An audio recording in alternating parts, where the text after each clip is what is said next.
여의도 정치권의 생생한 목소리를 듣는 1번지 현장. 오늘은 미래통합당 배준영 의원을 모시고 국회 입성 소외와 난항을 겪고 있는 원구성 협상 상황 등 주요 현안을 들어보도록 하겠습니다. 안녕하세요. 네, 안녕하십니까?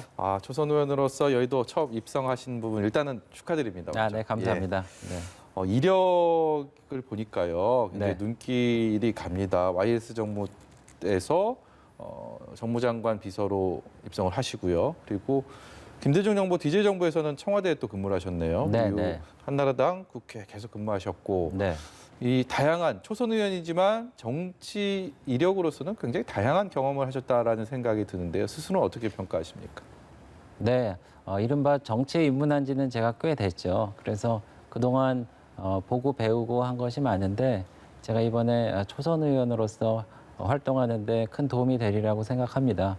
그 외에도 제가 인하대에서 물류전문대학원 겸임 교수도 하고 예. 또 인천경제 3분의 1이라는 항만에서 항만물류협회장도 하면서 경제계통의 경험도 많이 쌓았는데 국정 전반을 다루는 국회에서 여러 가지 경험이 도움이 되길 기대하고 있습니다.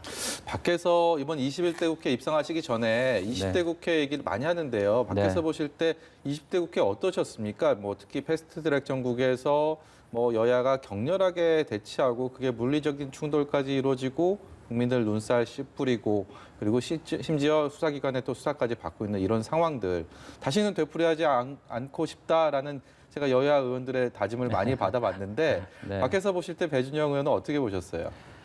네, 20대 국회 최악의 국회라고 얘기를 하는데 사실 국회가 예전에 동물 국회였던 적도 있고 국회 선진화법 때문에 식물 국회였는데 다시 그런 어려운 일들이 벌어졌습니다. 근데 저도 이제 15일도 안 됐습니다만은 네. 국회에서 벌어지는 일들이 바둑과 같아서 밖에서 훈수 두는 것과 실제로 바둑 두는 일이 쉽지가 않은 그런 상황입니다. 그래서 오늘도 국회 본회의에 우리가 참석을 못하고 말았는데 네.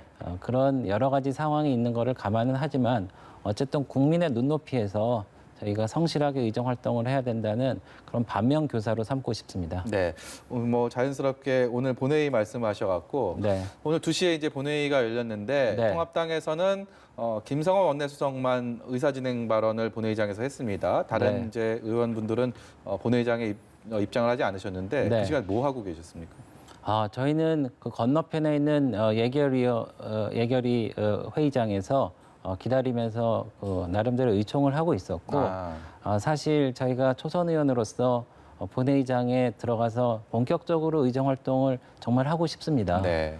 근데 보십시오. 무려 53년 만에 단독 국회를 야당의 동의 없이 합의 없이 네. 개원을 하고 이제 32년 만에 네.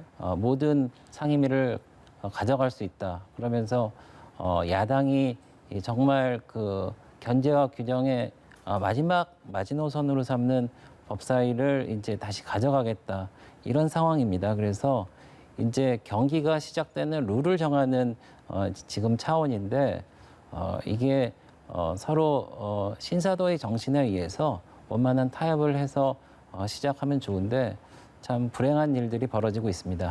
오늘 의원총회장에서는 민주당에서 제안한 18개 상임위원장 중에서 11개 대 7개 그리고 법사위를 민주당이 가져가고 예결위원장을 통합당이 가져가는 이 안건에 대한 통합당 의원들의 견해를 주호영 원내대표가 물어봤는데 결과적으로 이제 거부했다라고 알려졌거든요. 의총장 네. 분위기는 어땠습니까? 굉장히 격렬했는지요? 아니면 좀 치열한 난상 토론 끝에 그런 결과가 나온 건지요? 저는 정말 좀 의아스러운 게 사실 저희가 여야 원내 지도부 간에 합의에 이르지 않은 사항이고 그쪽에 제안 사항을 마치 합의한 것처럼 저쪽에서 본회의가 끝난 다음에 말씀하시는데 네. 그거는 사실이 아니라고 저희 원내대표께서도 밝혔고요. 그래서 이제 야당은 중요한 게 예. 물론 열심히 일해서 생산적인 국회를 만들어내는 것도 중요하지만은 제대로 일하는 국회를 만드는 게 중요합니다. 네. 그런데 지금 176명이 지금 그 민주당의 구성원인데 이분들이 전 상임위에 가면은 모두 과반수를 넘게 됩니다. 네. 그리고 법사위까지 가져가게 되면은 정말 그 무소불위의 어떤 의회 독재를 할 수 있는 뭐 이런 분위기가 된단 말이죠. 예. 그래서 저희는 특히 야당은 그런 구조적인 문제 때문에 그 법사위를 꼭 그 말하자면 얻어왔다는 게 말하자면 전통입니다. 네. 그래서 그런 전통을 좀 지켜주십사 하는 말씀을 드렸고요. 그리고 삼선 의원님들이 원래 그 상임위원장을 하지 않습니까? 그렇죠. 근데 상임위원장을 하셔야 될 이 삼선 의원님들이 의총 회장을 나오셔서 아니 법사위가 정말 우리한테 중요한데 이것을 우리가 지키지 못하면은 상임위원장 하지 않겠다 이런 선언도 하셨고 저희도 103명의 초선 의원 중에 103명의 의원님 중에 초선인이 58명입니다. 예. 정말 일하고 싶은 분들인데 네. 저희가 그런 소망에도 불구하고 일이 그렇게 되니까 국회의장실에 가서 저희가 이거를 좀 재고해 주십사 하고 박병석 의장님께 간곡하게 부탁 말씀드렸습니다. 이제 박병석 의장이 어쨌든 대화와 협상을 위한 사흘의 말미를 더 줬습니다. 네, 네. 사흘 동안 어떤 일이 벌어질지는 지금 뭐 예단할 수가 없겠지만 네. 현재 분위기상으로서는 뭐 양보할 뜻이 전혀 양쪽에서 보이지가 않는 상황입니다. 그러면 결과는 뻔하다고 그렇게 생각하면 될까요? 어떻습니까? 제가 좀 부가 설명을 드릴 텐데 박병석 의장님은 말씀을 하셨으니까 예. 18대 국회를 이야기하지 않을 수 없습니다. 네. 18대 국회가 개원하는데 88일 8월 26일 날 개원을 했는데 네. 그때 제가 국회의장실에 있었습니다. 그때 뭐 죄송한 말씀이지만은 박병석 당시 민주당 의장님께서 정책위 의장을 하셨는데 그때는 그 단순히 상임위 이 자리만 놓고 저희가 개원 협상을 한 게 아니고요. 가축법을 거론을 예. 해서 연령이 30개월 넘는 미국산 소고기는 들어오지 않는 거를 관철시키겠다라고 하는 그런 문제까지 거론을 하면서 이렇게 늘어진 겁니다. 근데 갑자기 입장이 바뀌고 이제 위치가 바뀌고 그래서 이거를 모조리 법대로 해야 된다. 그래서 법이 아니면 안 된다. 이렇게 얘기하는 거는 글쎄 너무 좀 과한 입장 변경이 아닌가 그렇게 생각을 하고 있습니다. 네. 어떤 결과 사흘 뒤에 저희가 또 접하게 될지는 지금으로는 예상이 전혀 안 되는데 또 부디 좀 좋은 결과 국민들이 수긍할 수 있는 그런 결과들이 나왔으면 좋겠습니다. 네, 네. 예. 다른 이슈 최근에 대북전단 살포 문제가 네. 굉장히 여론을 뜨겁게 달구고 있습니다. 이게 네. 이념 간의 갈등 구도로도 번지고 있고 네. 정쟁에서도 상당히 뜨겁게 이게 달아오르고 있는데 네.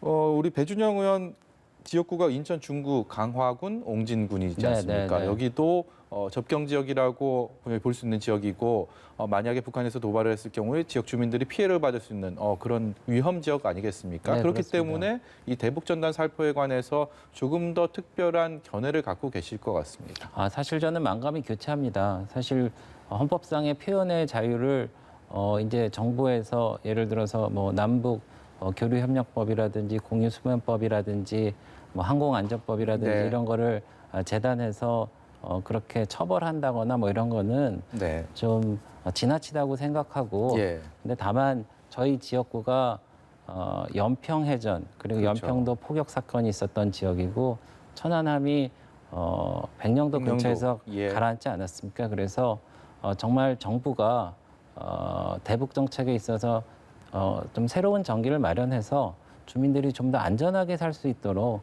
그렇게 애써주셨으면 하는 바람이 있고 네. 또 첨언하자면은 제 한박도라고 있습니다. 네. 저희가 인천시 강화군에 속해 있는데 행정구역상도 그렇고 지번도 그렇고 공시지가까지 나와 있는데 지금 북한에서 북한에, 점유하고 있습니다. 인공기가 꽂혀 있고 방사포, 해안포가 있고 이렇게 저희를 위협하고 있는데 이런 기초적인 문제서부터 좀 해결해야지 저희 국민들이 좀 안심하게 살 수 있지 않나 그런 기대를 해봅니다. 네, 여담입니다만 최근에 민주당에서 금태섭 전 의원과 관련된 네. 징계가 있었고 네. 그것이 초선 의원들의 어떤 소신 그리고 네. 당론과의 충돌로 비화되면서 이게 굉장히 논란이 됐습니다. 지금 통합당 같은 경우도 103명의 21대 국회의원 중에서 아까 말씀하신 것처럼 58명의 초선 네. 의원들이 있는데 네. 어떻습니까? 통합당에서는 초선 의원들이 이렇게 자기 할 말 다 할 수 있는 그런 분위기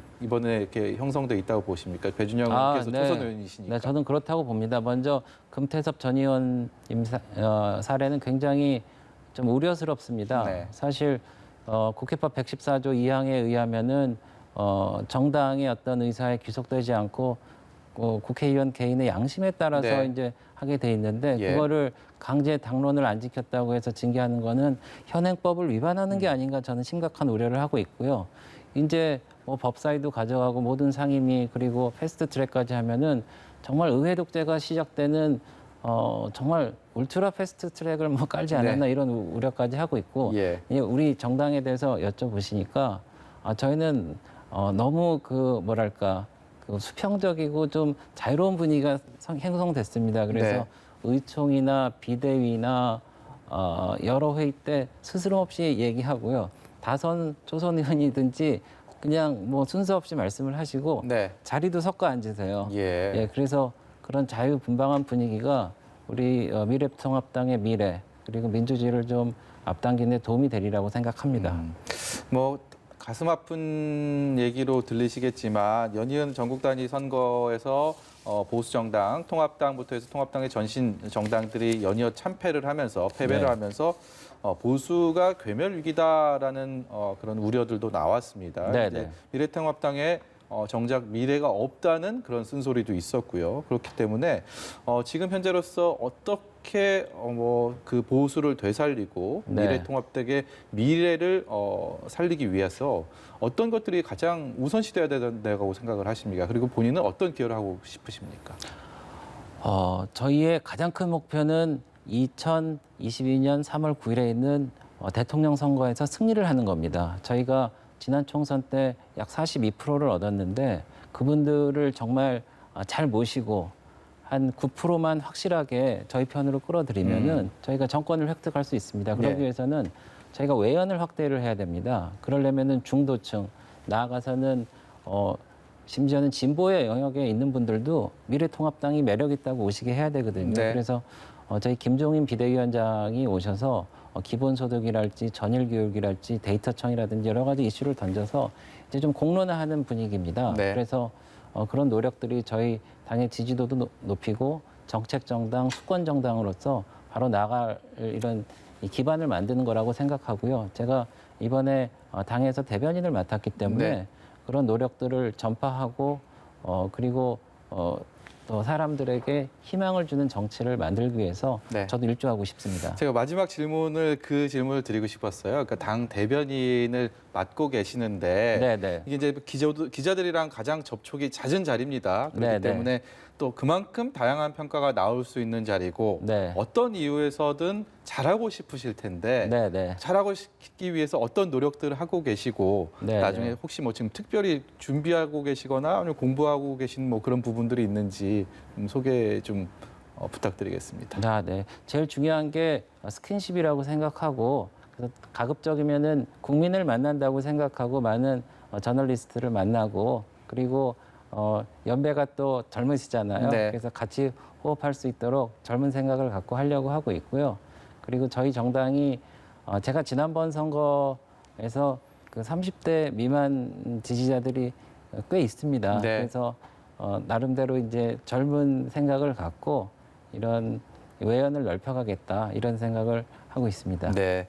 초선 의원이지만 초선 의원 같지 않은 그런 뭐 포부와 그리고 그만큼의 또 여러 가지 무거운 책임감을 갖고 계시는 배준영 의원 4년 뒤에도 지금의 네. 다짐들 꼭 실현하시기를 응원하겠습니다. 네, 감사합니다. 오늘 말씀 고맙습니다. 네, 감사합니다.